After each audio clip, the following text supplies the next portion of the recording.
ராமநாதபுரத்தில் காவல் நிலையத்தில் விசாரணைக்கு அழைத்து செல்லப்பட்டவர் போலீசாரால் சுட்டுக் கொல்லப்பட்ட சம்பவத்தை கண்டித்து காவல் நிலையத்தை பொதுமக்கள் முற்றுகையிட்டதால் பரபரப்பு ஏற்பட்டது.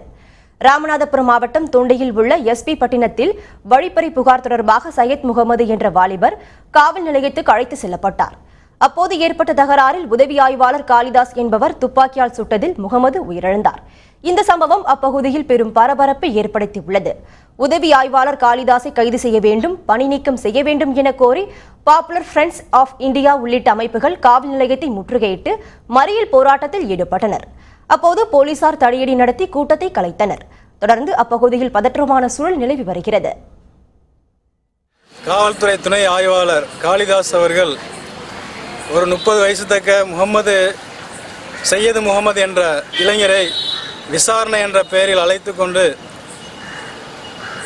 எந்தவிதமான ஒரு காரணமும் இல்லாமல் என்கவுண்டர் செய்ததை பாப்புலர் ஃப்ரண்ட் ஆஃப் இந்தியா மிகவும் வன்மையாக கண்டிக்கின்றது. அது மட்டும் இல்லாமல் என்கவுண்டர் செய்த அந்த காளிதாஸை உடனடியாக பதவி நீக்கம் செய்யுமாறும், என்கவுண்டரால் கொலை செய்யப்பட்ட சையது முகமது அந்த இளைஞருடைய குடும்பத்துக்கு கவர்மெண்ட் நஷ்டஈடு கொடுக்குமாறும் பாப்புலர் ஃப்ரண்ட் ஆஃப் இந்தியா கேட்டுக்கொள்கின்றது.